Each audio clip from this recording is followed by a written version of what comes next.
Okay, good morning students. Good morning.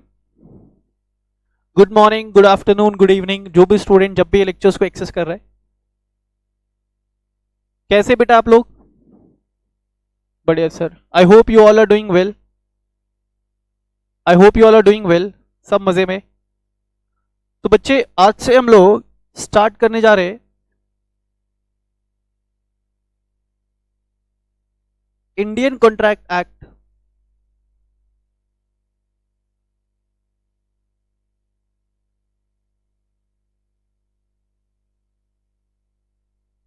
1872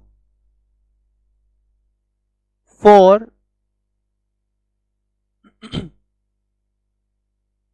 CSEET, Indian contract act 1872 for your CS executive entrance test. ठीक है जी sir. हाँ sir. अब ध्यान दोगे यहां पे पेपर नेम इज, इतना तो मालूम ही होगा sir, paper name is legal aptitude and logical reasoning,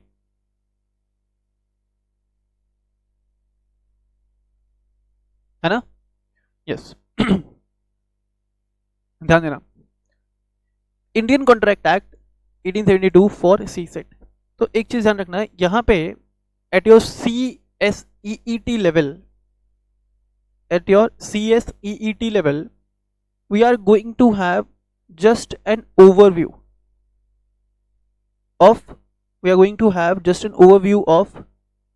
Indian Contract Act 1872,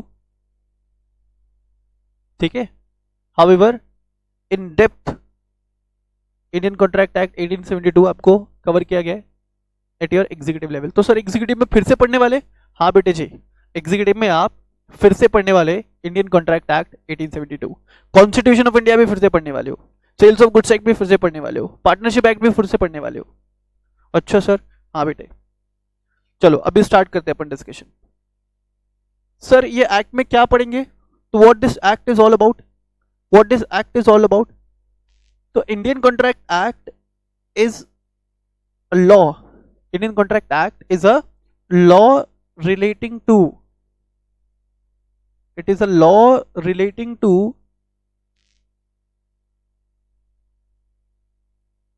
general principles,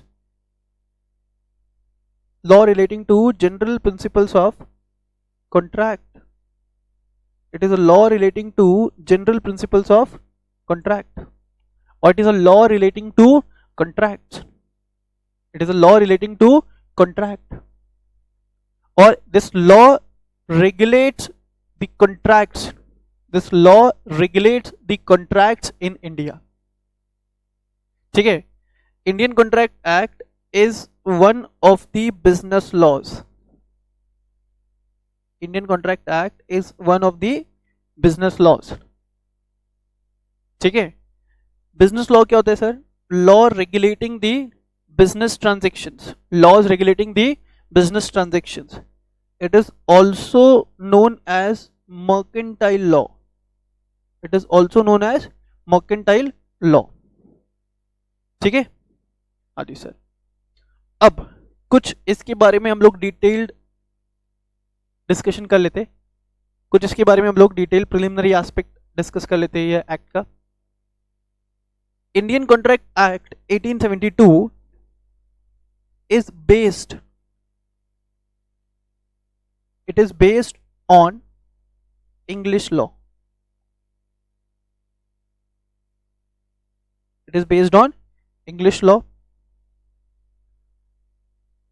sir क्या मतलब है it is based on English law? It means देखो, इंडियन कॉन्ट्रैक्ट एक्ट कब आया बच्चों? 1872 में। इन 1872 ब्रिटिशर्स वर रूलिंग इंडिया, है ना? Britishers were ruling India in 1872। हाँ जी सर। तो ये इंडियन कॉन्ट्रैक्ट एक्ट 1872 आपको बेस्ड है ब्रिटिश लॉ पे।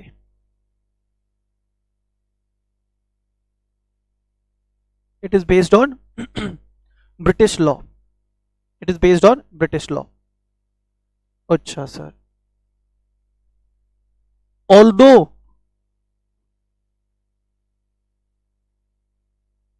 there was British rule, although British rule was there in 1872, but this act was passed by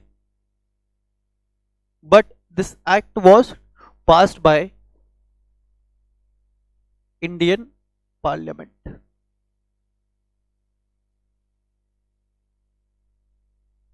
ठीक है जी बच्चों, although British rule was there in 1872, but this act was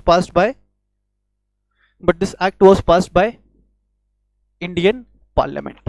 ठीक है sir. Next है आपको, this act came into enforcement. This act came into enforcement on 1st of September. On 1st of September 1872. This act has came into enforcement. This act has came into enforcement on 1st of September, first day of September 1872. ठीक है जी. हाँ sir. अब एक और जो important चीज हमको discuss करना रहता है, this act when originally enacted का मतलब when this act was originally passed, when this act was originally commenced, and when this act was originally commenced on first day of September 1872. So this act when originally enacted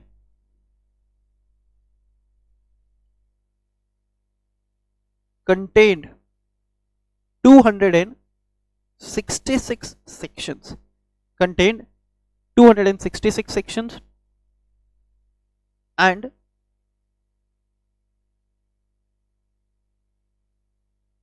एक second, and had wider scope. अच्छा sir, तो अभी क्या हो गया sir इस act के साथ, बताएंगे बेटा, ध्यान देना यहाँ पे. Originally this act was, when originally this act was enacted, it contained 266 sections. लेकिन देखो क्या हुआ इसके साथ, 266 sections का bifurcation कुछ इस तरीके से होता था, from section 1 to 75. Just wait. From section 1 to 75, it deals with general principles of law of contract. From section 1 to 75 deals with general principles of contract. Then section 76, section number 76 to 123 deals with contract of sales of goods. It deals with contract of sales of goods. Then section 124, section number 124 to 238, it deals with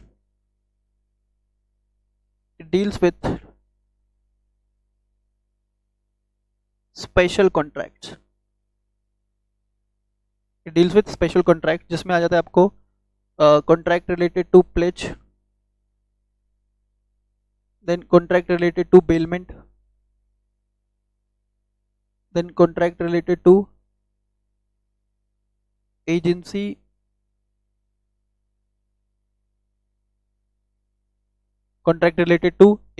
as well as contract related to guarantee. Then next one was section number 239 to 266. It deals with the provisions of contract related to partnership. ठीक है बच्चों, हाँ तो ऐसा कुछ structure हुआ करता था इंडियन कॉन्ट्रैक्ट एक्ट का when the act was originally enacted, है ना, when the act was originally enacted in 1872. The entire act was bifurcated into 266 sections. However, अब ध्यान देना, in the year 2000, not 2000, in the year 1930, provisions related to contract of sales of goods were being taken out from the Indian Contract Act. And यहाँ पे हम लोगों ने एक नया एक्ट बना दिया था in the name of Sales of Goods Act.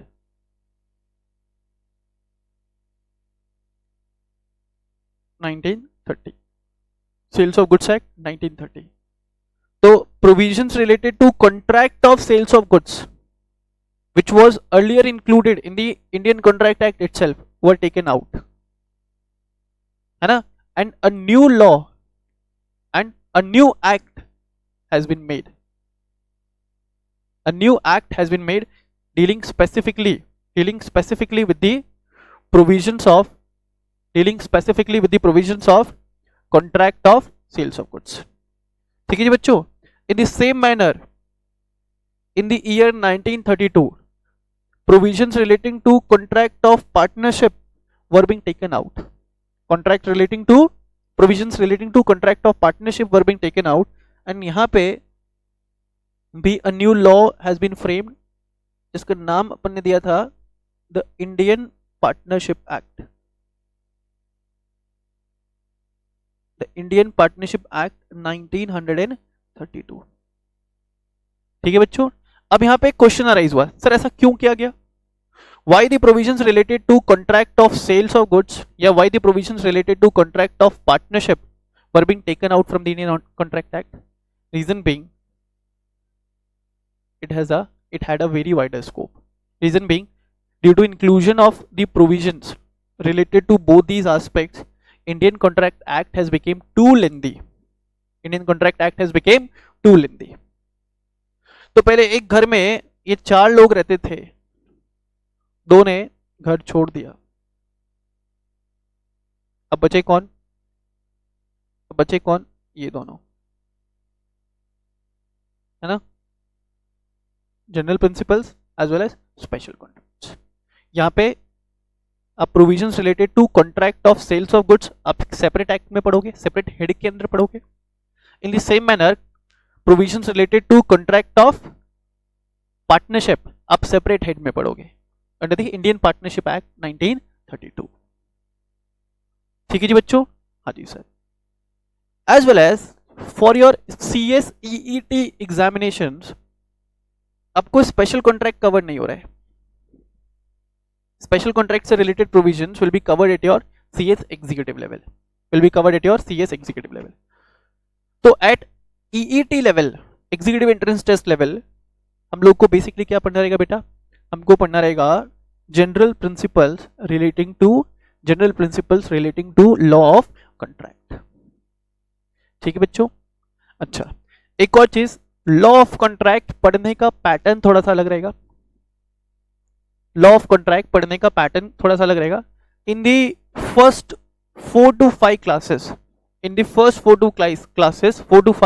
we will try to develop a strong foundation. Or strong base, ठीक है, of this particular act. पहले के 4-5 क्लासेस में आपको कोई भी नोट्स रेफर नहीं करूंगा। I will make you write down each and everything, and whatever I am making you write down, it becomes a moral responsibility कि बेटा आप एक एक चीजें नोट डाउन करें, एक एक एग्जाम्पल्स नोट डाउन करें, एक एक केसेस जो मैं आपके साथ क्लास में डिस्कस कर रहा हूं वो आपको नोट डाउन करना रहेगा, वो आपको समझना रहेगा as well as note down करना रहेगा। बिकॉज ये first 4 to 5 classes will form the foundation of Indian Contract Act. Is it clear? And thereafter we can start with our regular discussions as per our syllabus. ठीक है जी बच्चों, हाँ जी sir. तो सर अभी के लिए हमको इतना मालूम चला that Indian contract act is basically law related to the general principles of contract. It is based on English law. It was passed by the Indian Parliament. It came into enforcement on first day of September 1872. Originally, provisions related to contract of partnership as well as provisions related to sales of goods act were also been included in the Indian Contract Act itself. However, later on, provisions related to contract of sales and provisions related to contract of partnership has been taken out, and a new act has been formed. A new act has been formed in the year 1930 as well as 1932. 1930 में आपको form हुआ the sales of goods act. 1930 1932 में form हुआ the partnership act, the Indian partnership act 1932. ठीक है जी बच्चों. हाँ जी sir. Okay, now moving on to the next aspect.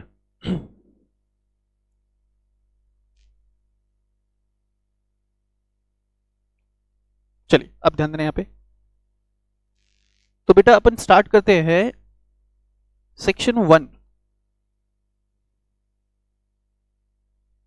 Section 1 of Indian contract act 1872. Section 1 of Indian contract act 1872. अब एक चीज ध्यान रखना, सीएस पढ़ने के लिए आ रहे हो, सीएस करने के लिए जा रहे हो, तो सीएस करिकुलम का या सीएस कोर्स का जो मेजॉरिटी जो फोकस है, मेजरली जो फोकस है वो है on law papers, on law matters.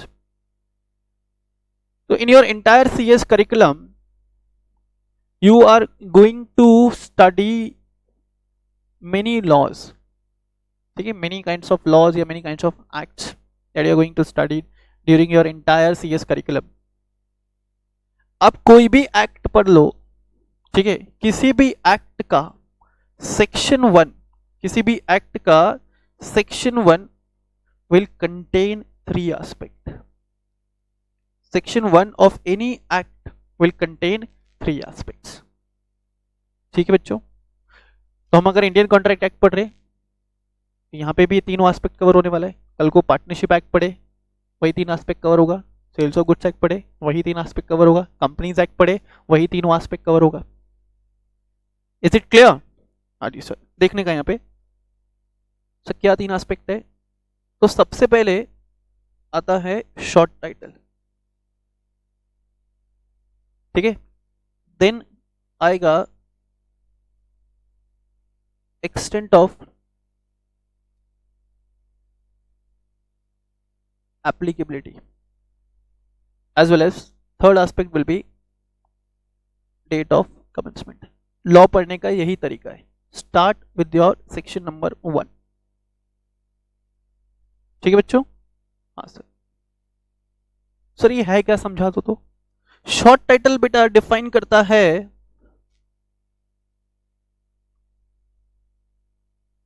Name of the act. Short title define करेगा name of the act. Extent of applicability define करता है territorial extent.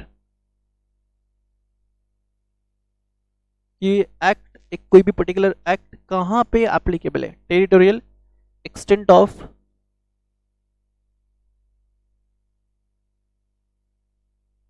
Applicability of any act. एक और चीज यहाँ अभी से आदत डाल लो, एक्ट में A shall always be in capital. ठीक है, आप कभी भी एक्ट को ऐसे नहीं लिखोगे. क्यों सर? बेटा ये एक्ट का मतलब होता है एक्टिंग. ये एक्ट का क्या मतलब होता है?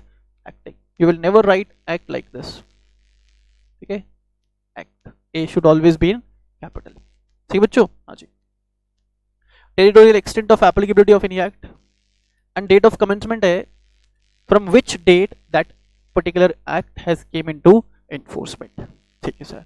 तो मुझे बताओ बच्चों, name of the act is, name of this act is Indian contract act 1872. Indian contract act 1872. ठीक है सर. अच्छा सर ये एक्ट कहाँ एप्लीकेबल है, तो अभी लिखोगे this act is applicable, this act is applicable to the whole of India या to all the states of India. In case अगर तुम लोग ऐसा पढ़ते हो this act is applicable to whole of India except to the state of Jammu and Kashmir, बेटा उसको cut कर देना. अगर कहीं पे ऐसा पढ़ने को मिले except to the state of Jammu and Kashmir, cut कर देना बेटा, गलत है, अमेंड हो गया है, अपडेशंस आ गए. ठीक है, after removal of your article number 370. ठीक है, नाउ इंडियन कॉन्ट्रैक्ट एक्ट और any act any law is applicable to the all states of India including Jammu and Kashmir.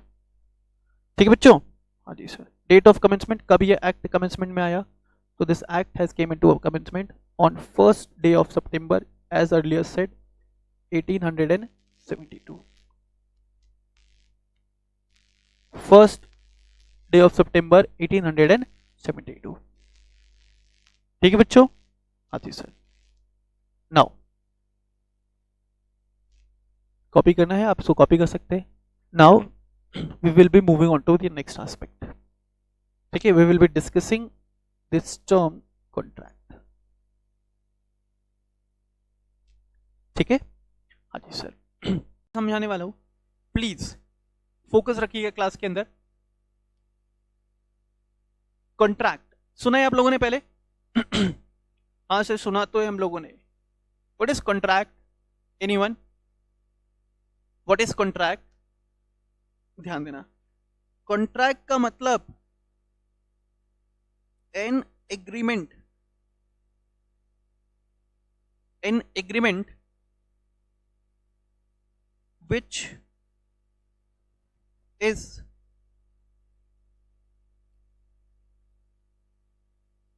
an agreement which is enforceable by law.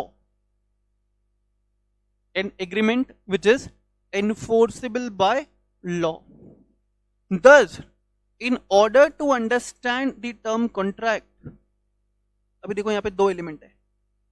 Contract समझने के लिए आपको ये दो element समझना पड़ेगा. क्या एलिमेंट्स है सर? तो पहले तो तुमको समझना पड़ेगा एग्रीमेंट, क्योंकि कॉन्ट्रैक्ट के लिए क्या बोला? कॉन्ट्रैक्ट मींस ऐसा कोई भी एग्रीमेंट, ऐसा कोई भी agreement which is, contract means ऐसा कोई भी agreement which is enforceable by law.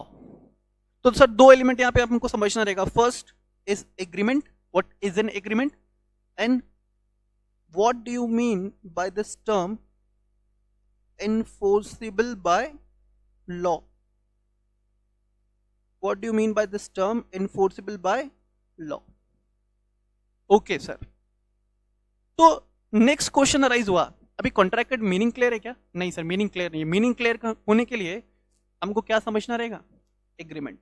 तो नेक्स्ट क्वेश्चन अराइज है, sir what is an agreement? Next question arise है, व्हाट इज एन एग्रीमेंट? ध्यान देना बेटा. What is an agreement? देखो एग्रीमेंट के लिए क्या बोला?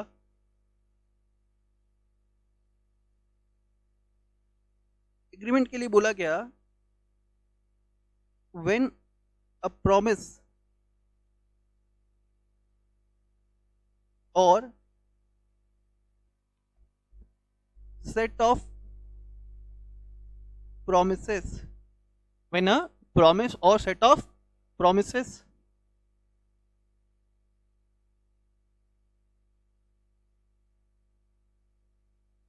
forms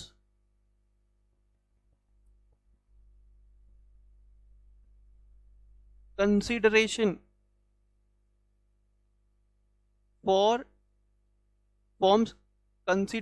for each other.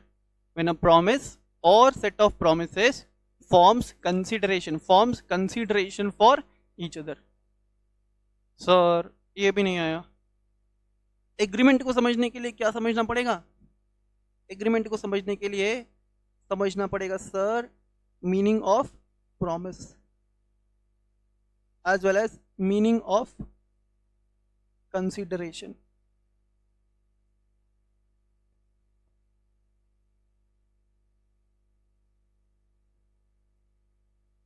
ठीक है, हाँ जी सर। तो सर अब हमें बता दो व्हाट इज प्रॉमिस। देखो बेटा ये सब नोट डाउन करना रहेगा है ना। I am going to check each and every students notebook please. Yes, promise देखो,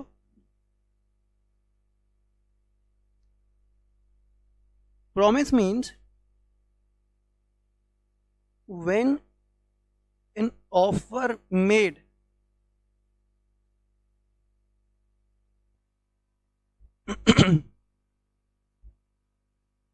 is accepted, when an offer made is accepted, it becomes a promise. Sir बहुत झोल हो रहे हैं, कुछ भी हमको नहीं आ रहा है। आएगा बेटा, थोड़ी देर रुको, सब आएगा। What is an promise? तो प्रॉमिस के लिए बोला when an offer made is accepted it becomes a promise. तो यहाँ पे भी दो एलिमेंट्स है। क्या दो elements? There must be an offer plus, there must be an offer plus acceptance. There must be an offer plus acceptance. ठीक है, हाँ सर। अब प्रॉमिस समझने के लिए तुम्हें क्या आना चाहिए? तो प्रॉमिस समझने के लिए हमें ना ऑफर मालूम होना चाहिए। इट मीन्स सर देखो, कॉन्ट्रैक्ट समझने के लिए क्या मालूम होना चाहिए? Agreement plus enforceable by law का मतलब। देन एग्रीमेंट समझने के लिए क्या मालूम होना चाहिए? प्रॉमिस, मीनिंग ऑफ प्रॉमिस और कंसिडरेशन। देन प्रॉमिस समझने के लिए क्या मालूम होना चाहिए? Offer as well as acceptance. Now the question arises, what is an offer? तो क्रक्स ऑफ द डिस्कशन अभी क्या निकला? What is an offer? तो जब तक ऑफर नहीं मालूम चलेगा ना, तब तक प्रॉमिस नहीं पता चलेगा, और जब तक प्रॉमिस नहीं मालूम चलेगा तब तक एग्रीमेंट कहते पते नहीं है सर, और जब तक एग्रीमेंट्स कहते पते नहीं है कॉन्ट्रैक्ट तो बन ही नहीं सकता सर।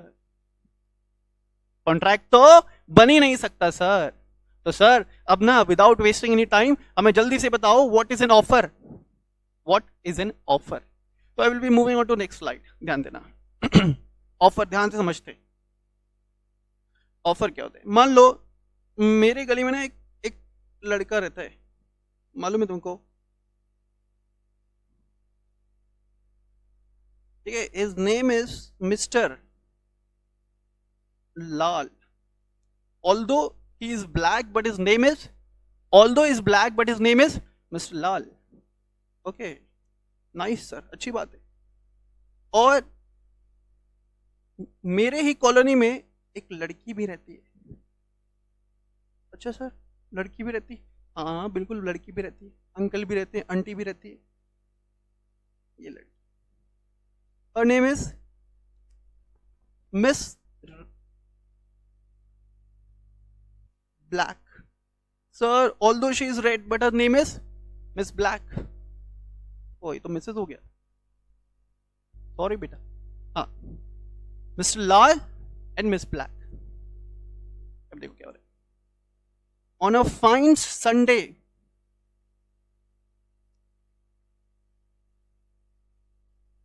तुमको मालूम है क्या? ये mister Lal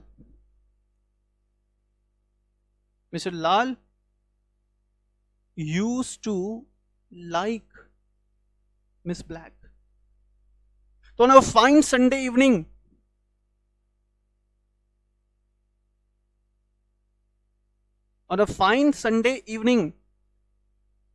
Mr. Lal has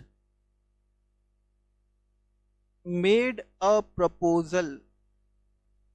Mr. Lal has made a proposal. किसको सर? To Miss Black. अच्छा सर, हाँ बेटे, क्या प्रपोजल था सर? बताएंगे दिल थाम के बैठो। प्रपोजल था, विल यू मैरी मी। क्या प्रपोजल था? Will you marry me. अब समझना यहां पे, इन दिस केस देखो क्या हो रहा है। मैं लिख दूं यहाँ पे, हम ना बहुत सारे केसेस डिस्कस करेंगे ऐसा, तुमको मजा आ जाने वाला बेटा। ठीक है, केस 1, केस 1 में क्या हो रहा है, Mr Lal has made a proposal, Mr Lal has made a proposal to Miss black.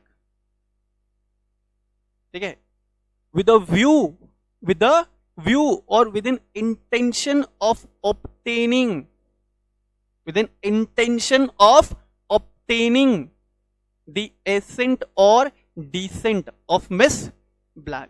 Sir assent का मतलब क्या होता है, एसेंट का मतलब होता है हाँ, और डिसेंट का मतलब ना, समझ रहे हो, एसेंट मीन्स हाँ, डिसेंट मीन्स ना। तो देखो ये केस में क्या हो रहा है सर, ये केस में ना mister Lal has made a proposal, Mr Lal has made a proposal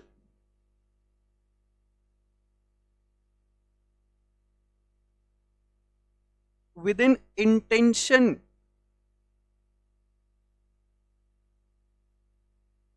to know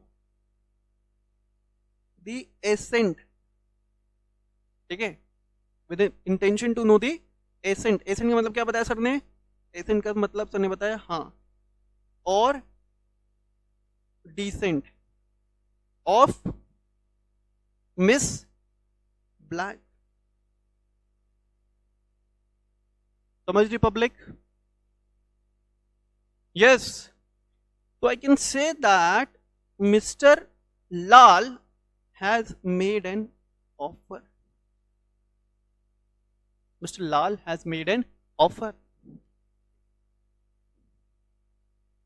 अच्छा सर, तो ऑफर का मतलब क्या, ऑफर का मतलब when one person gives proposal, when one person gives proposal with intention to know the opinion of other. मैं in general terms में बात कर रहा हूं बेटा, है ना, मैं भी डेफिनेशंस में नहीं गया हूं, समझ रहे हो, डेफिनेशंस पे जब हम लोग आएंगे ना तो तुम लोग को खुद से पढ़ के आ जाने वाला है, पहले कंसेप्ट समझ लो। अच्छा सर, तो what is an offer, offer means a proposal made by a person with a view or with an intention to know the assent or descent of the other person। ठीक है, अच्छा अब ध्यान देना, offer में ना दो पार्टी रहेगा बेटा, offerer as well as offeree, offerer as well as offeree. Sir offerer कौन होगा, offerer means a person who made an offer, it means a person who made an offer। and sir offeree means to whom an offer is made, to whom an offer is made। okay sir, so in the given case I can say that Mr. Lal in the given case is an offerer, and Miss Black in the given case is an Miss Black in the given case is an offeree। is it clear? Aji sir,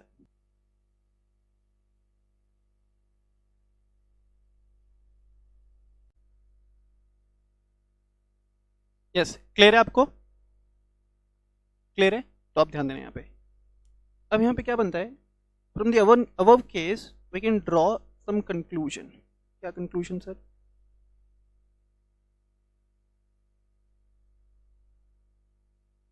ध्यान देना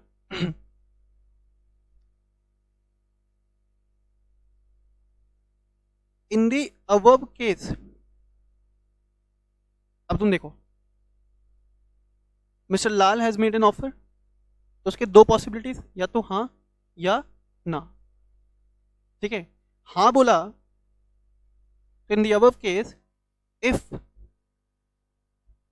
miss Black accept the offer, ठीक है, if miss Black accept the offer, उसको अपन क्या बोल देंगे, उसको अपन बोलेंगे sir acceptance. When the offer made is accepted, मतलब ऑफरर ने जो करने के लिए बोला, ऑफरी ने वो किया, ये ऑफरी ने वो करने के लिए हाँ बोला, अपना एसेंट दिया, that would be considered as acceptance. तो बच्चों यहां पे क्या हो रहा है सर, यहां पे ऑफर था और वो ऑफर क्या हुआ, ऑफर हैज बीन एक्सेप्टेड। तो when the offer made is accepted, मैंने बताया आपको, it will become a promise. when an offer made is accepted, it will become a promise. Is it clear? Sir ऐसा भी हो सकता है कि चिंकी को बहुत गुस्सा आ जाए। देखो भी चिंकी को गुस्सा आ रहा है, चिंकी गॉट फ्यूरियस। इसने क्या किया, इसने अपना सैंडल उतारा और कहां पहुंचा दिया, मिस्टर लाल के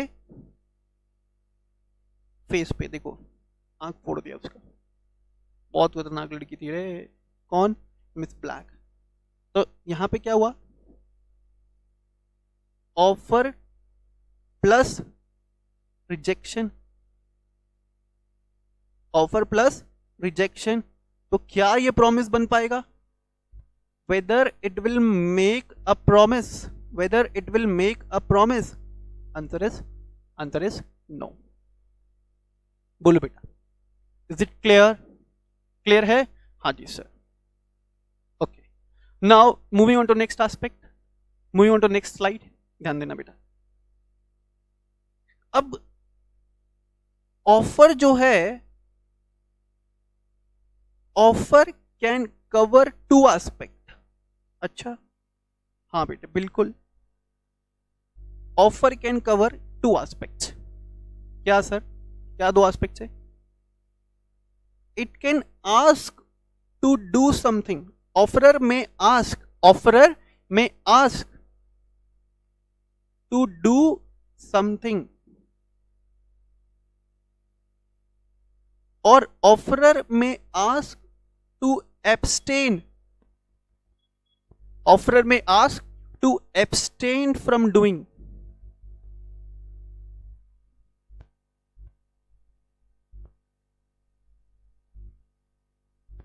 ऑफरर में ask to abstain from doing something. अब देखना क्या मतलब है इसका सर। तो इसका मतलब है बेटा, ऑफरर कुछ काम करने के लिए बोल सकता है,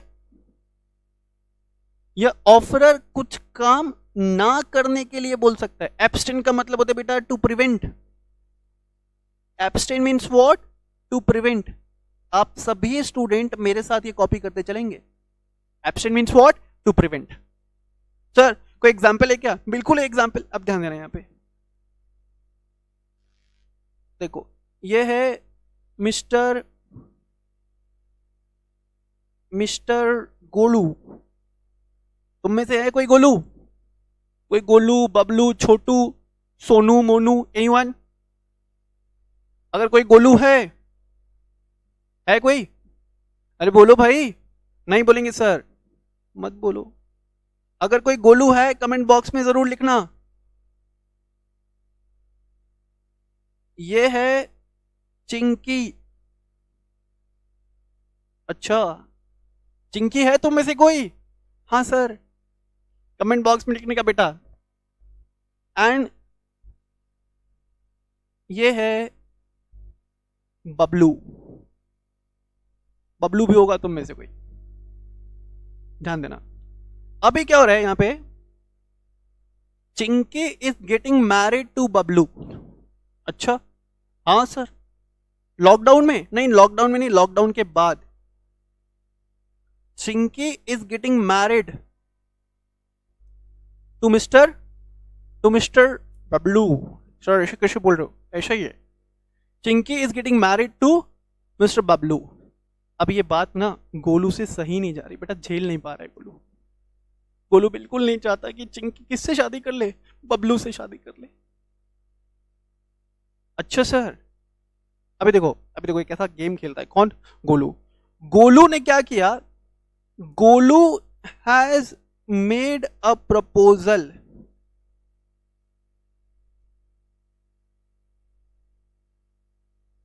Golu has made a proposal. तो देखो ये केस में क्या हो रहा है, mister Golu, in this particular case mister Golu has made a proposal to miss Chinki. क्या प्रपोजल था? मिस्टर गोलू चिंकी के पास आके बोला, देख चिंकी,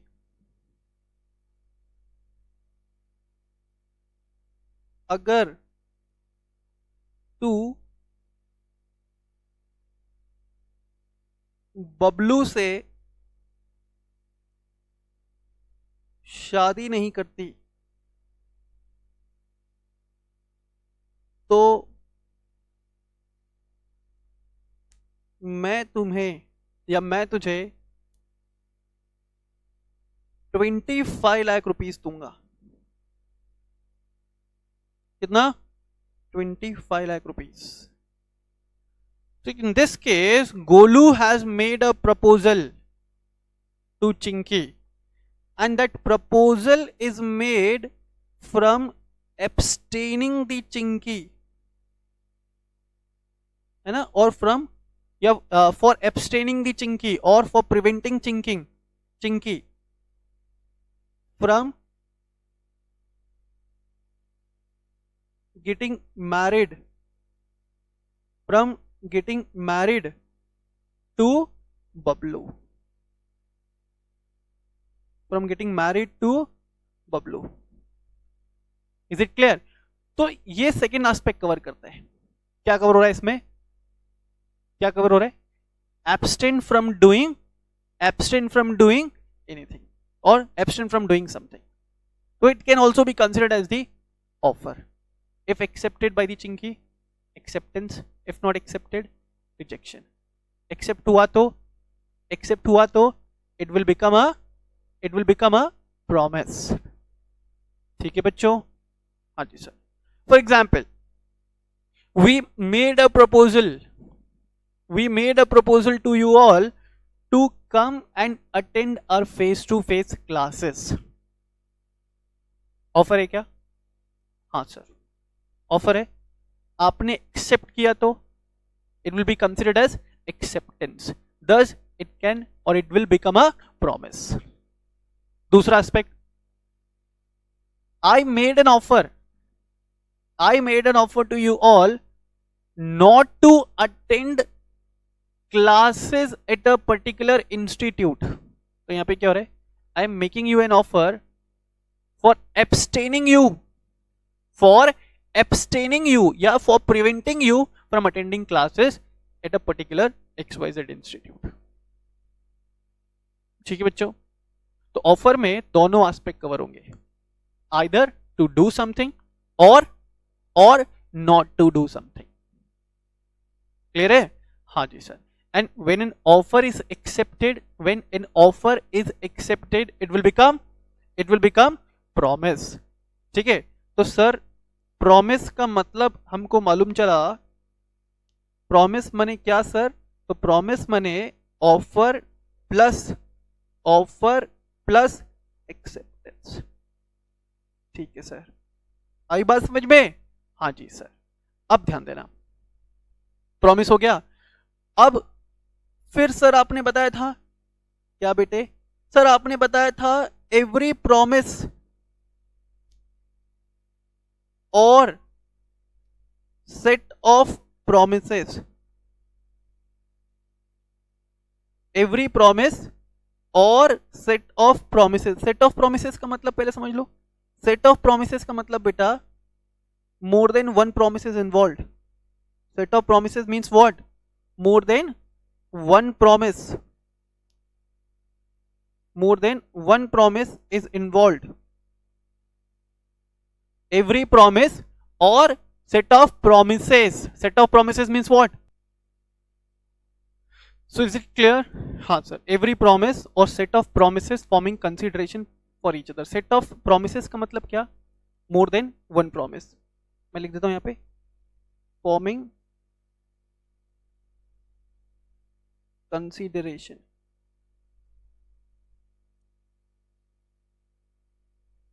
फॉर ईच अदर। अब तुम समझो यहाँ पे ना एक वर्ड यूज में आया कंसीडरेशन। कंसीडरेशन का मतलब क्या होता है, ध्यान देना बच्चों।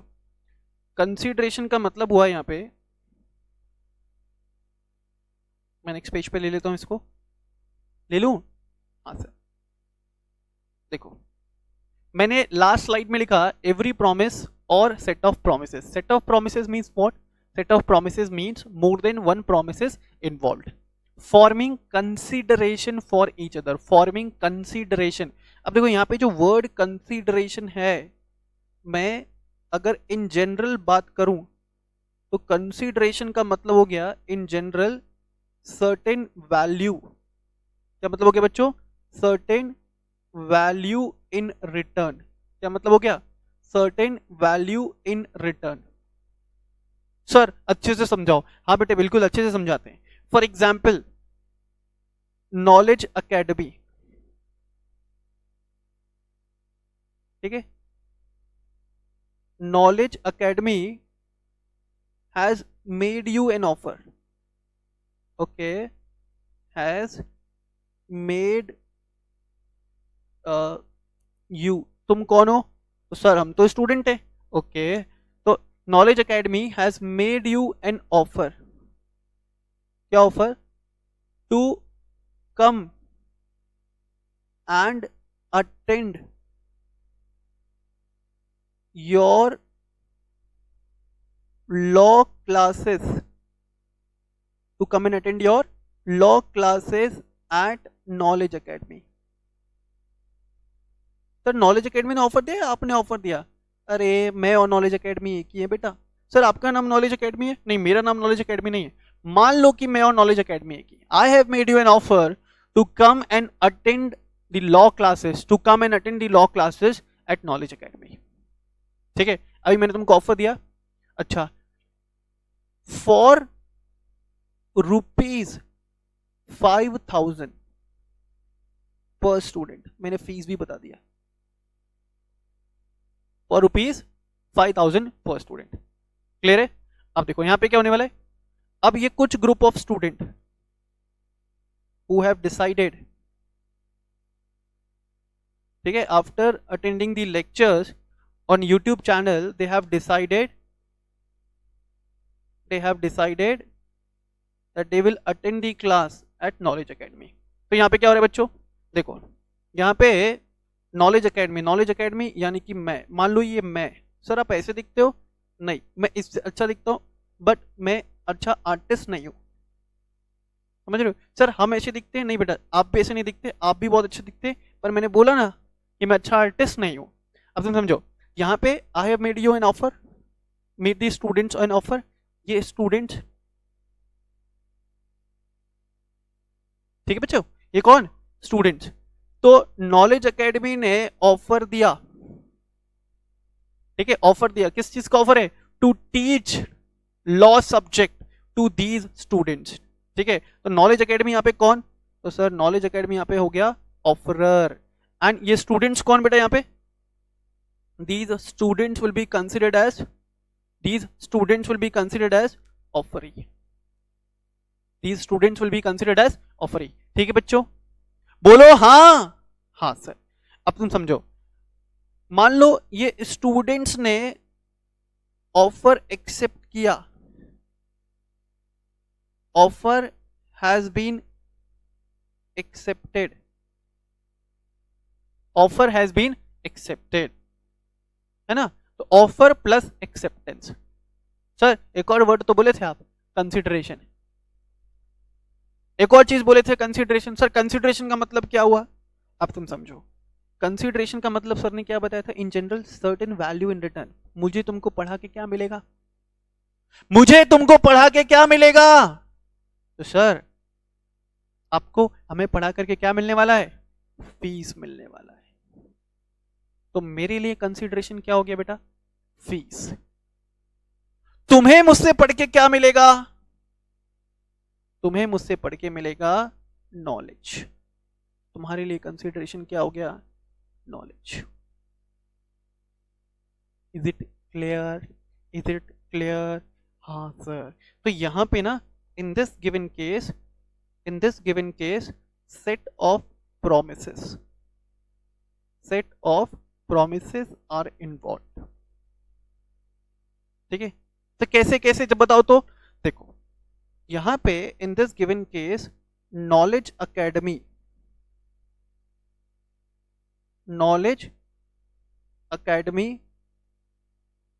Has promised to teach law subject। ठीक है, knowledge academy has promised to teach law subjects and students has promised or have promised, promised नहीं, has नहीं होगा, have नहीं होगा, sorry, has promised to pay the fees,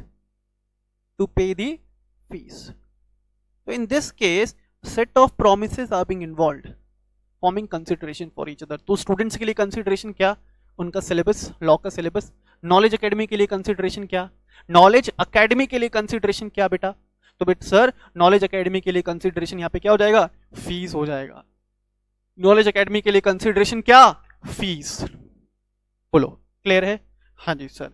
तो अभी तक क्या पढ़े हम लोग, कंसिडरेशन का मतलब समझे। क्यों समझे कंसिडरेशन का मतलब, क्योंकि सर हम तो एग्रीमेंट पढ़ रहे थे। एग्रीमेंट में क्या पढ़ाया था बच्चों, every promise or set of promises forming consideration for each other will make an, बोल जाओ बेटा, will make an agreement। every promise or set of promises, every promise or set of promises, बोलो every promise or set of promises forming consideration for each other will make an agreement, will make an agreement। बोलो clear बेटा, बोलो हाँ, बोलते नहीं यार तुम लोग, बोलो हाँ। और सर आपने बताया था एन एग्रीमेंट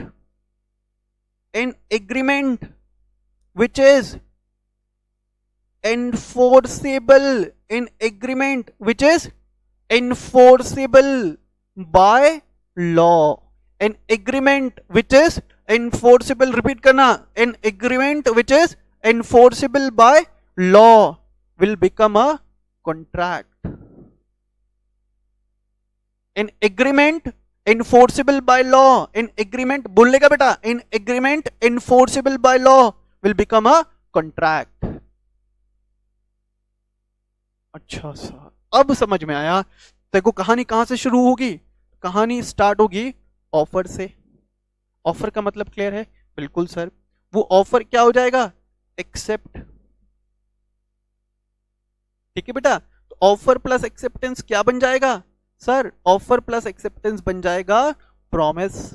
ठीक है बेटा, और सर जब प्रॉमिस या set of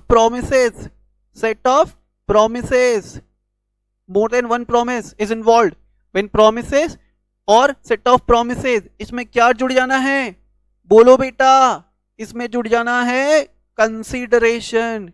when the promise और सेट ऑफ प्रोमिसेस में क्या जुड़ जाना है, consideration, then it will become an agreement,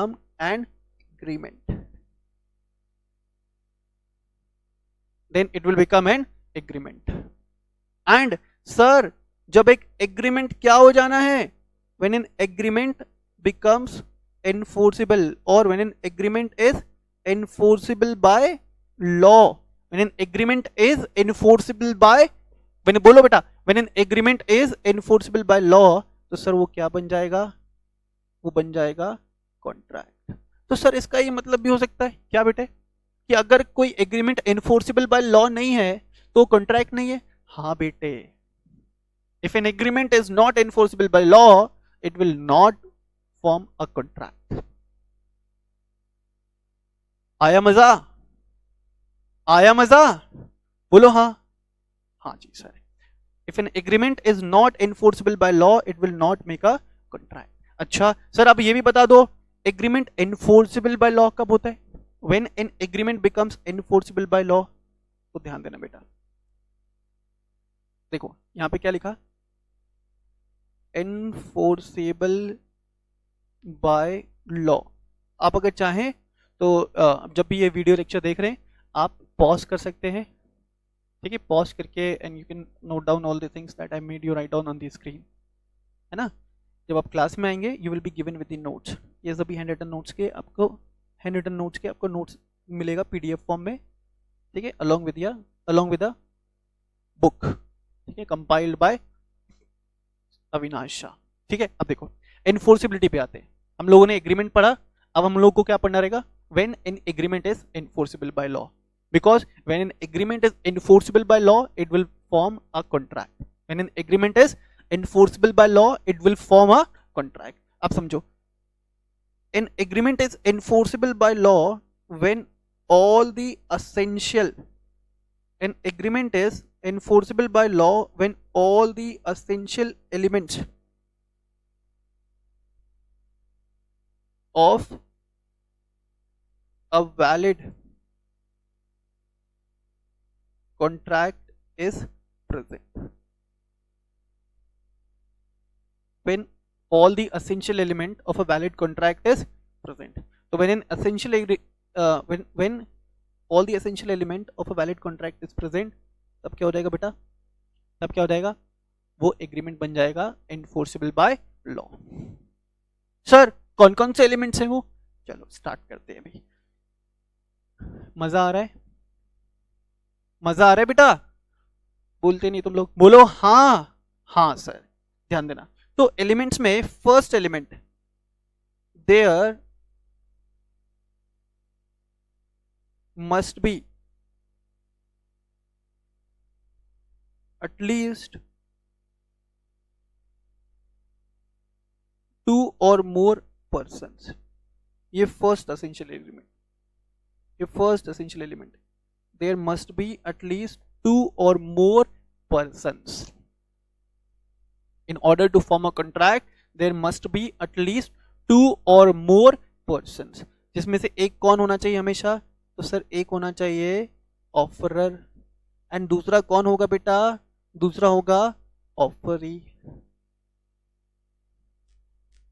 ठीक है, offerer and offeree, is it clear. तो first essential element, there must be at least 2 or more persons in order to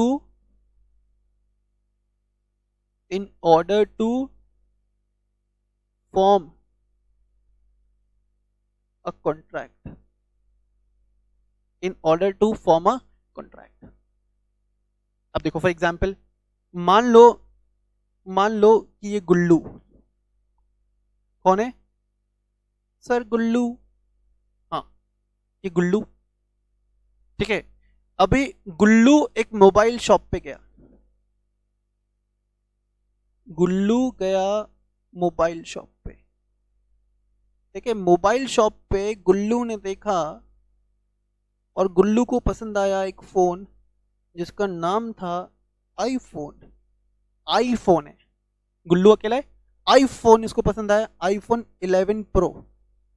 अब ऐसा हो सकता है क्या, गुल्लू ने खुद को ऑफर दिया, गुल्लू सुन बे गुल्लू, क्या तुम ये आईफोन मुझसे खरीदोगे, खुद को ऑफर दे रहे, खुद ही एक्सेप्ट कर रहा है, पॉसिबल है, वेदर इट इज पॉसिबल, खुद को ऑफर दे रहे हैं, खुद ही एक्सेप्ट कर रहे, अगर ऐसा हुआ तो लोग क्या बोलने में, तो बताओ वेदर इट इज पॉसिबल कि हम खुद को ऑफर दें, खुद ही एक्सेप्ट करें और खुद से कॉन्ट्रैक्ट करें, whether it is possible, no sir. thus there must be at least 2 or more persons to form a valid contract, ठीक है, फर्स्ट एसेंशियल एलिमेंट याद रहेगा सर, हाँ sir, there must be at least 2 or more persons to enter into a valid contract in order to form a contract, ठीक है। Next sir, next देखना, बहुत बहुत इंपॉर्टेंट बेटा, लाइफ चेंजिंग कंसेप्ट है, जिंदगी बदलने वाली है तुम्हारी। अच्छा सर, बिल्कुल। Next one is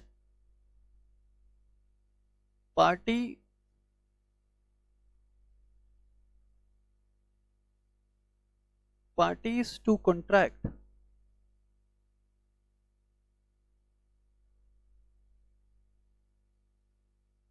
must have valid capacity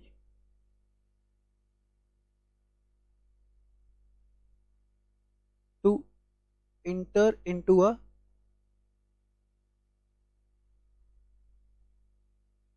contract.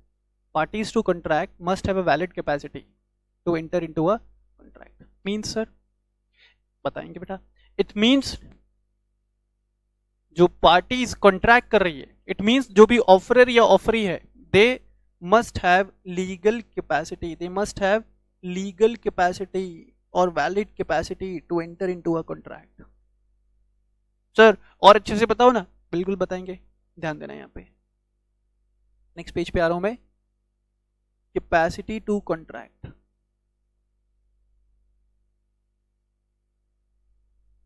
देखो इंडियन कॉन्ट्रैक्ट एक्ट में बोला गया दैट फॉलोइंग पर्सन्स, क्या बोला गया? Following persons can not enter into a, following persons can not enter into a valid contract. Following persons can not enter into a valid contract. First one, मतलब sir इनके पास capacity नहीं है, ये लोग एक वैलिड कॉन्ट्रैक्ट में enter नहीं कर सकते. First one is a minor. Sir minor कौन होता है बेटा?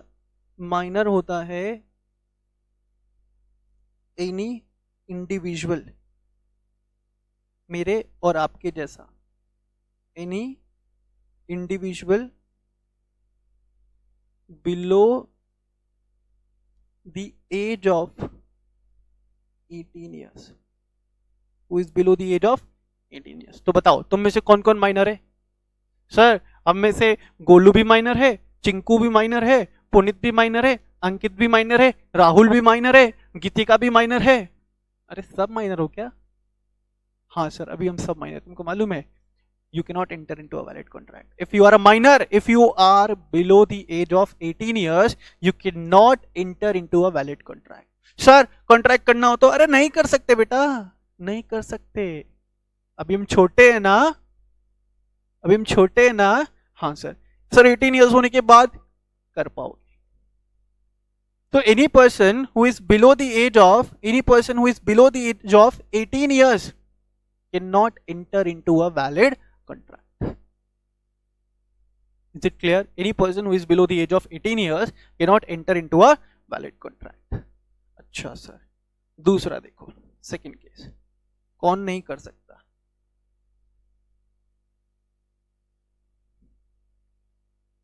Second one is person of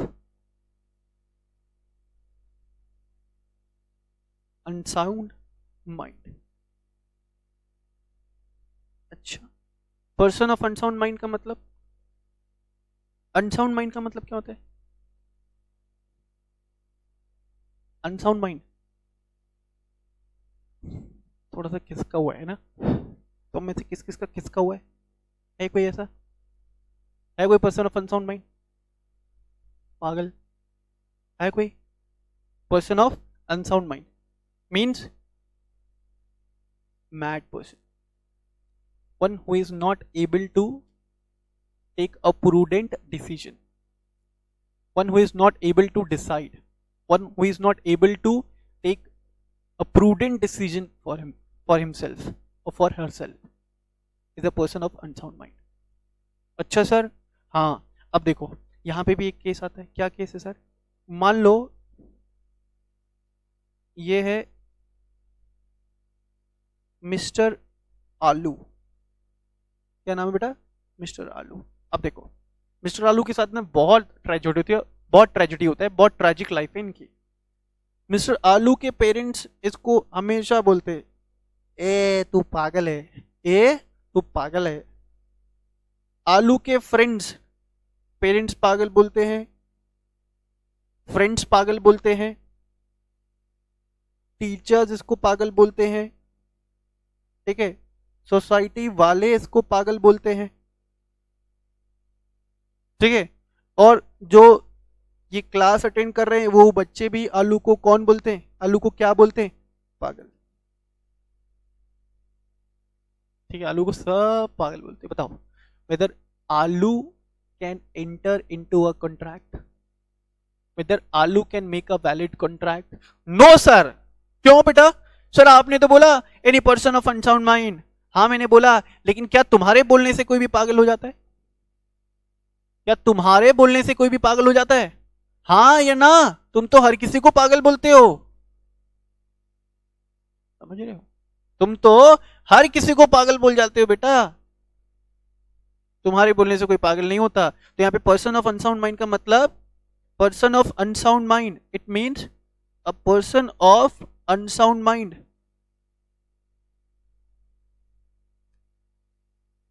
declared by competent court.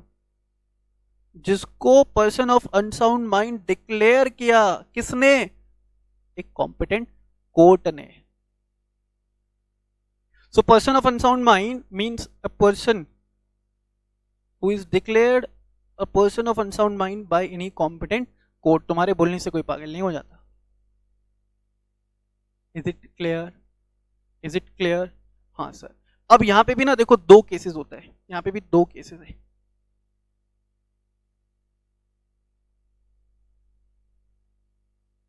ठीक है, अब देखो फर्स्ट केस क्या, ठीक है, वो एक पर्सन है, पर्सन ऑफ अनसाउंड माइंड,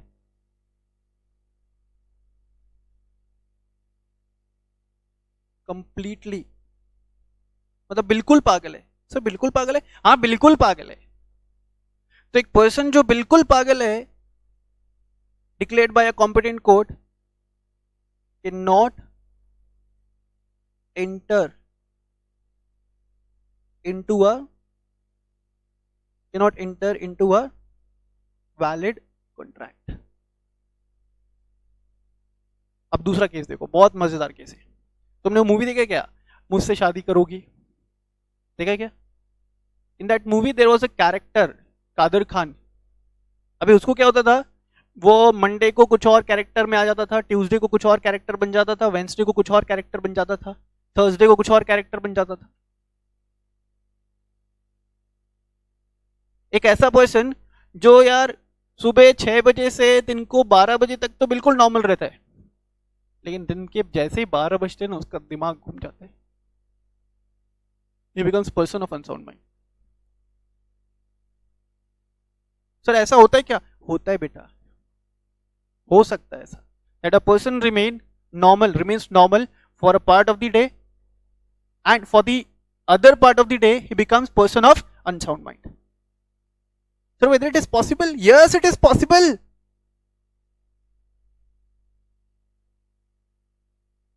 मैं लिख देता हूं person of unsound mind,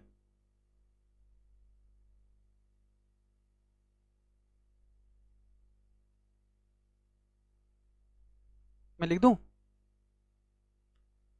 partial cases में। It means for a part of the day he remains normal and for the remaining part of the day, yeah, for the other part of the day it becomes person of unsound mind। Example,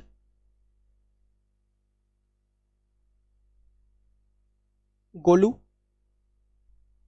ये normal रहता है सुबह 6 बजे से दोपहर 12 बजे तक, ठीक है, एंड दोपहर 12 बजे से जैसे 12 बजे का घंटी बजता ना, टन, उसे दिमाग में भी घंटी बजता है, ठीक है, and he starts acting abnormally से लेकर के कल सुबह 6 बजे तक। अब यहां पे ध्यान देना, इन दीज पर्टिकुलर केसेस, बहुत इंपॉर्टेंट बात बता रहा हूं बेटा, लाइफ चेंजिंग कंसेप्ट है, लाइफ चेंजिंग कंसेप्ट है, जिंदगी बदलने वाली है। ये लेक्चर अटेंड करने के बाद तुम लोग का जिंदगी बदलने वाला है, लाइफ चेंज होने वाला है तुम लोग का, जबरदस्त मजा आने वाला है। देखो, अगर मिस्टर गोलू ने कोई कॉन्ट्रैक्ट में एंटर किया बिटवीन 6 AM टू 12 PM, अगर मिस्टर गोलू ने किसी कॉन्ट्रैक्ट में एंटर किया between 6 AM to 12 PM, in that case contract will be valid. अच्छा, एंड इफ मिस्टर गोलू ने कॉन्ट्रैक्ट में एंटर किया between 12 PM to 6 AM, contract क्या हो जाएगा बेटा? वॉइड, किसी काम का नहीं है, क्योंकि वहां पे मान लिया जाएगा that he was a person of unsound mind. चलो फिर से जनरल केसेस में अगर अपन बात करें, a person of unsound mind can not enter into a valid contract. यहाँ पे अपन ने दो बाइफर्केशन किया, एक ऐसा person who remains person of unsound mind throughout the day, या completely he is a person of unsound mind, he cannot enter into the contract. दूसरे केस में he remains normal for a part of the day and becomes abnormal for the other part of the day. तो जिस time period के अंदर वो normal था, if during that time period he entered into any contract, it will be valid.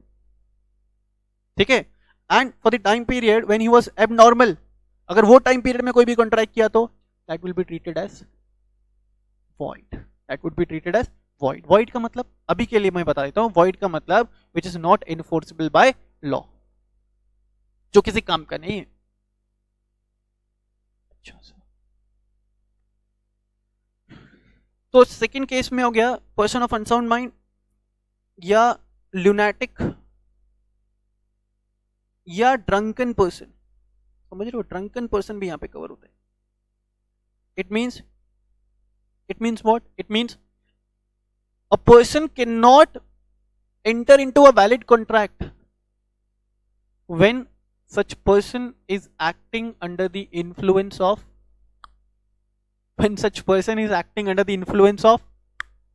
Sir ये टा क्या है? अल्कोहल, ठीक है, don't use it. when he is acting under the influence of alcohol। Sir मेरा ना एक दोस्त है, कौन बेटा? बबलू। सर वो रोज शाम को पीता है। अच्छा, और तुमने ऐसा दोस्त बना रखा है? ऐसे स्टूडेंट हो यार तुम लोग, सीए करने आ रहे हो। सर बबलू 6 बजे पीता है शाम को रोज, और 12 बजे तक वो नशे में रहता है। वाह वाह वाह वाह, कैसे दोस्त हो तुम यार। अभी बबलू 6 बजे से 12 बजे तक अगर कोई भी कॉन्ट्रैक्ट किया, that would be void, because he was not prudent enough, he was not in होता है ना कंसाइंस, नॉर्मल कंसाइंस, ठीक है, he was not in a position to take a prudent decision on his behalf. तो अब यहाँ पे एक चीज ध्यान रखना, आपको ना कैपेसिटी ऑफ पार्टी चेक करना है at the time of entering into the contract. If at the time of entering into the contract the party to the contract was normal, तब तो contract में enter कर सकता है। हाँ sir, but if at the time of entering into the contract the party was abnormal, yeah, that person has became a person of unsound mind, in that case he cannot enter into a valid contract। Bablu वाला example याद रखना, बबलू शाम को 6 बजे पीता था, कब तक नशे में रहता था? 12 बजे तक। तो 6 से 12 के बीच में अगर बबलू के साथ कोई कॉन्ट्रैक्ट किया तो वॉइड। तुम में से है कोई बबलू? छोड़ो यार, इज इट क्लियर? हाँ सर। तो देखो कैपेसिटी टू कॉन्ट्रैक्ट में हम लोगों ने दो पार्टीज का कैपेसिटी चेक किया, minor as well as person of unsound mind, ठीक है। अब आ जाओगे थर्ड पे। Third one is any insolvent. Sir insolvent कौन होता है? इंसॉल्वेंट का मतलब होता है बेटा any person who is unable to pay his or her debts. Insolvent means a person who is unable to pay his or her debts. Insolvent भी ना किसी पर्सन को कोर्ट डिक्लेयर करती है। Any person can be declared as an insolvent declared by any competent court. Declared by any competent court. Who is an insolvent? Insolvent means a person who is unable to pay. Insolvent means a person who is unable to pay his or her debts. ठीक है, हाँ sir. अब समझो, अगर किसी insolvent के साथ contract में एंटर किए तो जो कॉन्ट्रैक्ट है that contract is not valid. वो सिर्फ एग्रीमेंट बन के रह जाएगा बेटा, कॉन्ट्रैक्ट नहीं बनेगा, क्योंकि इंसॉल्वेंट के साथ कॉन्ट्रैक्ट नहीं कर सकते. सर हाँ बेटे बोलो. एग्रीमेंट में एंटर होने के बाद कोई इंसॉल्वेंट हुआ तो, अगर एग्रीमेंट में एंटर होने के बाद कोई इंसॉल्वेंट हुआ तो वो पार्टी के अगेंस्ट आप एग्रीमेंट को एनफोर्स नहीं कर पाओगे, कॉन्ट्रैक्ट को एनफोर्स नहीं कर पाओगे. थोड़ी देर पहले मैंने आपको बताया कि आपको पार्टीज टू कॉन्ट्रैक्ट का कैपेसिटी चेक करना है at the time of entering into the contract. तो if at the time of entering into the contract any person is insolvent, if at the time of entering into the contract any person is insolvent, तो contract valid नहीं होगा. For example, ध्यान देना,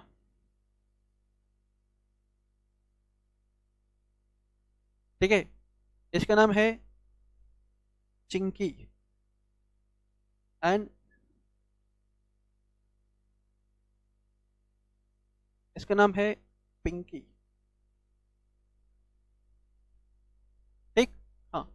पिंकी को ना court ने insolvent declare किया था. ठीक है, declared as an insolvent on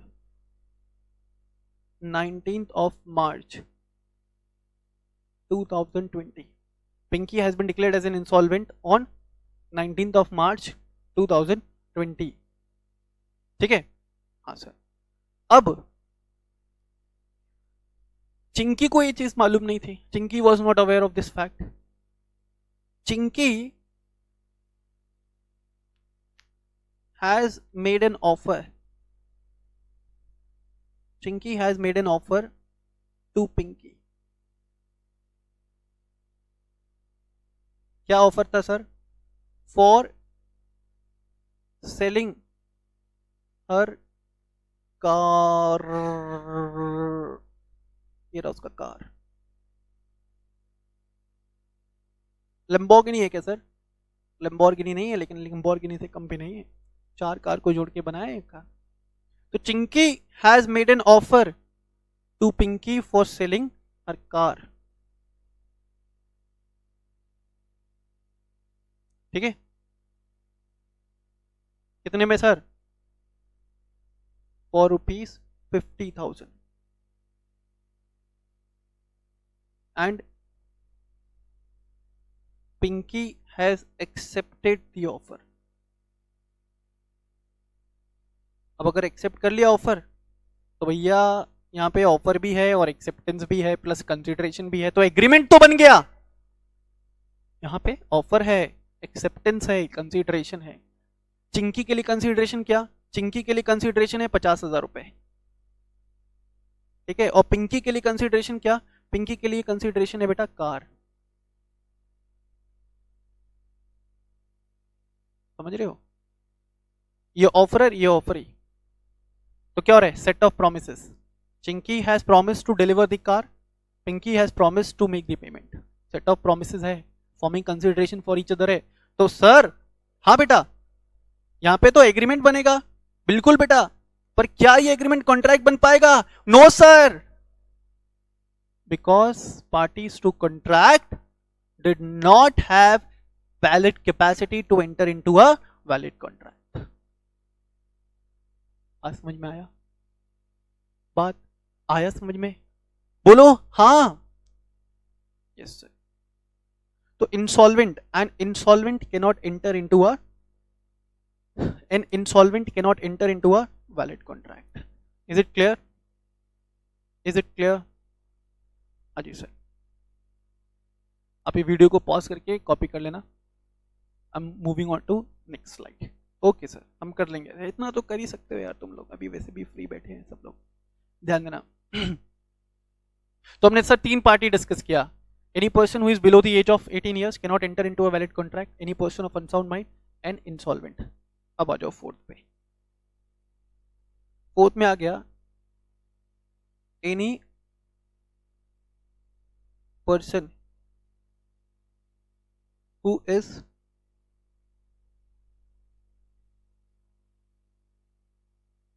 disqualified by law. और कुछ बच्चों के लिए लो. अबे लो कोई प्रोनाउंस नहीं करेगा. what it is law. हाँ, if any person is disqualified by law.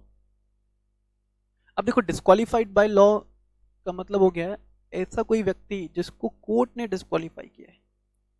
मतलब जो खतरनाक टाइप का आदमी है या खतरनाक टाइप की औरत है. ऐसा खतरनाक टाइप का आदमी, अरे क्रिमिनल बैकग्राउंड है यार उसका. उसने पास्ट में ना बहुत बड़े बड़े फ्रॉड्स किए हैं. तुम क्या जानो उसके बारे में यार. हर पुलिस स्टेशन में उसकी फोटो लगी है. खतरनाक टाइप का आदमी है, इसके साथ कॉन्ट्रैक्ट मत करो. इसके साथ कॉन्ट्रैक्ट किया तो तुम्हें लॉस हो सकता है रे.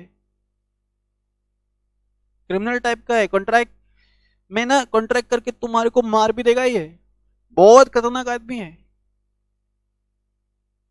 ऐसे लोगों को कोर्ट क्या कर देता है बेटा, ऐसे खतरनाक टाइप के लोगों को. तुम में से है कोई खतरनाक? सर हम सब खतरनाक है. मेरे को खुद को डर लगता है तुमसे. तो any person who is disqualified by law, disqualified by court, तो नॉर्मली पर्सन कौन होगा? Any person with criminal background. ठीक है. और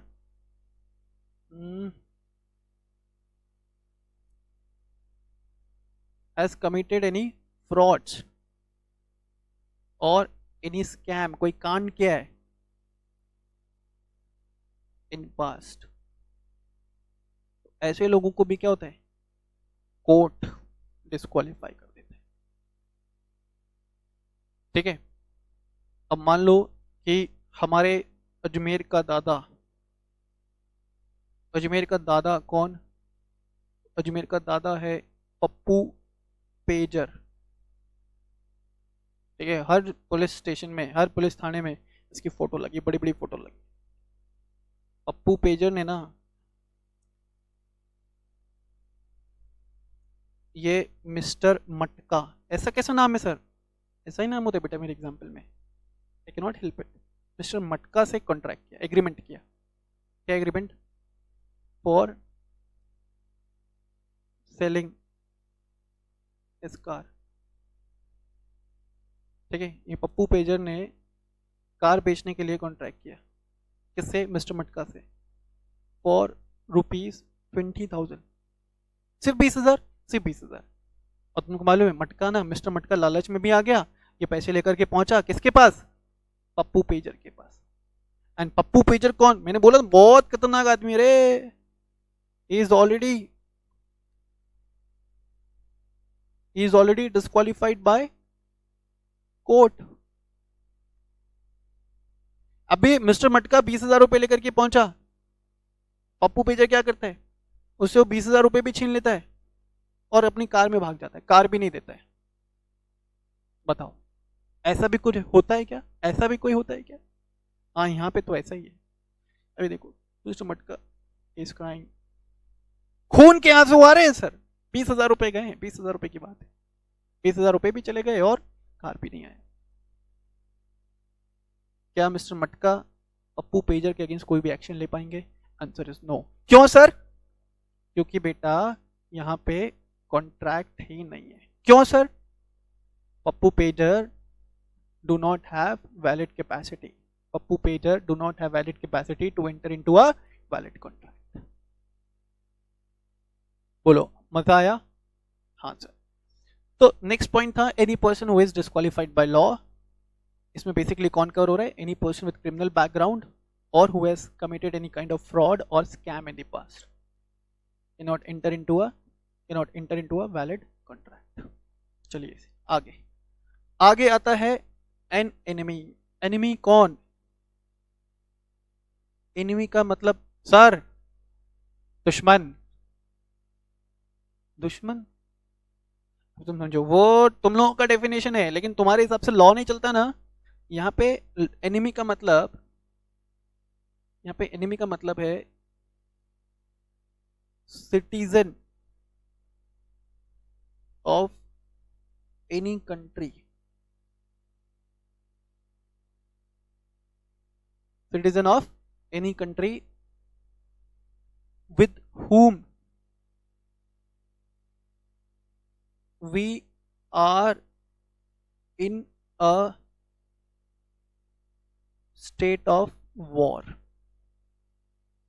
Citizen of any country with whom we are in a state of war. ऐसे कंट्री का citizen जिसके साथ हमारा वॉर चल रहा है। वॉर चल रहा है, अभी बताओ हमारे किसी के साथ वॉर चल रहा है क्या? कौन बोला? पाकिस्तान कौन बोला तुम में से? पाकिस्तान के साथ कोई वॉर नहीं चल रहा है, ठीक है? बोल भी मत देना क्लास के बाहर जाकर। We are not in a state of war with Pakistan और any other country as of now. लेकिन अगर पाकिस्तान के साथ वॉर अनाउंस हो गया, मान लो कि पाकिस्तान के साथ वॉर अनाउंस हो गया ऑन 15th ऑफ अप्रैल 2020, तो जब तक ये वॉर, तो मैं डिस्कस कर रहा था enemy. Enemy means what? Citizen of any country with whom we are in a state of war. तो during that period of war, during that period of war, let's say मैंने example दिया था आपको, 15th of April को war announce हो गया। अब मान लो कि 15th ऑफ अप्रैल से 15th ऑफ अक्टूबर तक ये वॉर चला, ठीक है? 15th ऑफ अक्टूबर तक ये वॉर चला। During this time period, during this time period every citizen of Pakistan, let's say war announce हुआ किसके साथ? सर जी पाकिस्तान के साथ। every citizen of Pakistan is considered as an enemy, ठीक है? It means what? It means कि अगर यार 15th ऑफ अप्रैल से पहले कोई कॉन्ट्रैक्ट किया तो वैलिड है, 15th ऑफ अक्टूबर के बाद कोई कॉन्ट्रैक्ट किया तो वैलिड है। रेस्ट्रिक्शन कौन से टाइम पीरियड में? Restriction is when the other party is our enemy. And when one will become the enemy, when one will become the enemy, और when one will acquire the position of an enemy. कब होगा ऐसा? When the war is announced. बात समझ में आ रही है क्या? तो 15th ऑफ अप्रैल से पहले अगर कोई कॉन्ट्रैक्ट करना चाहे सिटीजन ऑफ पाकिस्तान के साथ, कर सकते हैं क्या? बिल्कुल कर सकते हैं बेटा। जिस दिन वॉर अनाउंस हुआ ना, उस दिन से एनिमी है। और एक चीज आप ध्यान रखना, ये पूरे कंसिडरेशंस के अंदर या ये पूरे पॉइंट के अंदर आपको कैपेसिटी ऑफ पार्टी चेक करना है at the time of entering into the contract. If at the time of entering into the contract, if at the time of entering into the contract the other party is an enemy, the other party or the other person is an enemy, if at the time of entering into a contract, if the other person is an enemy, ठीक है? then only such contract cannot be undertaken. Is it clear? इसको मैं further elaborate करता हूँ, एक दो example आपको करवा देता हूँ। लेट्स से केस 1, ध्यान देना। Mister A has entered into a contract for sale of his house property, for sale of his house property which is located in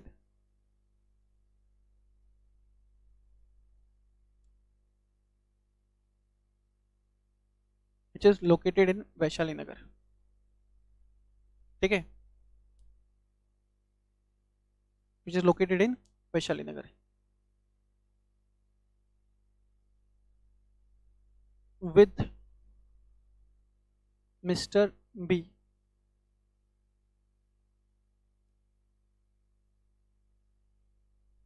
who is a citizen of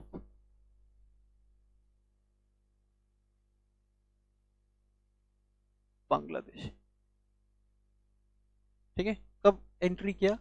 enter किया contract में बेटा on 11th of April 2020। ठीक है, ने offer दिया and mister B who is a citizen of Bangladesh has accepted the offer. Meanwhile अभी contract perform नहीं हुआ था। Meanwhile war is announced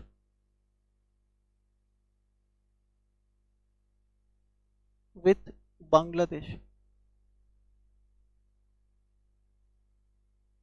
on 15th of April। 15th of April को mister B पैसे लेकर के निकले थे घर से, पैसे लेकर के घर से निकले थे कि सामने वाले को पैसा देंगे और वो हाउस प्रॉपर्टी का पेपर्स ले लेंगे, अपने नाम पे रजिस्ट्रेशन करा लेंगे। लेकिन ऐसा मोदी जी आए, मोदी जी आते ना, अचानक से आते मोदी जी आए और मोदी जी ने अनाउंस कर दिया कि we have announced war with the state of Bangladesh. बताओ क्या ये कॉन्ट्रैक्ट वैलिड है? क्या ये कॉन्ट्रैक्ट वैलिड है? सर जब कॉन्ट्रैक्ट में एंटर किया था तब थोड़ी ना वॉर अनाउंस हुआ था। हाँ बेटे, आपको कैपेसिटी कब चेक करना है? आपको कैपेसिटी चेक करना है at the time of entering into the contract. However एक चीज ध्यान रखना, in this case contract will be valid but performance cannot be made। मतलब ना वो पैसा एक्सेप्ट कर सकता है मिस्टर बी से, ना mister a house property deliver कर सकता है। कब तक? जब तक बांग्लादेश से वॉर खत्म ना हो जाए। मान लो कि वॉर को खत्म होते होते 15 नवंबर चला गया, 15th of November 2020 आ गया। टिल दिस डेट, ठीक है, till this date no party can make performance. क्यों? Because during this time period वो दोनों एक दूसरे के क्या है? मिस्टर बी हमारे क्या है? एनिमी। सर 15 नवंबर के बाद जब वॉर खत्म हुआ उसके बाद हम लोग उसको घर दे सकते हैं क्या? हाउस प्रॉपर्टी ट्रांसफर कर सकते हैं क्या? कर सकते हैं। तो एनिमी कौन है बेटा यहाँ पे? इंडियन कॉन्ट्रैक्ट एक्ट में एनिमी कौन है? Enemy means citizen of any country, citizen of a country with whom we are in a state of war। आप eligibility कब चेक करोगे? whether the other party is an enemy or not। you will check the eligibility of other party at the time of entering into the contract। is it clear? हाँ sir. तो आज हम लोग essential elements में दो essential elements check किए। First essential element was, essential element किसका? essential element किसका? of a valid contract। first essential element was there must be at least 2 or more parties in order to form a contract। ठीक है। second one was parties must have valid capacity to enter into a valid contract। तो किस किस के पास capacity नहीं है? कौन कौन कॉन्ट्रैक्ट में एंटर नहीं कर सकता है? Minor, person of unsound mind, insolvent, person disqualified by law as well as an enemy. ठीक है, इसके आगे का discussion will do in next class। ठीक है, till then go through this concept। कुछ भी अभी एक्स्ट्रा आपको कंटेंट नहीं पढ़ना है। ठीक है, कोई एक्स्ट्रा मटेरियल आपको रेफर नहीं करना है। जितना आपको पढ़ाया, जो आपको पढ़ाया, आप सिर्फ ये कंटेंट रेफर करोगे। ठीक है, till then take care, bye bye।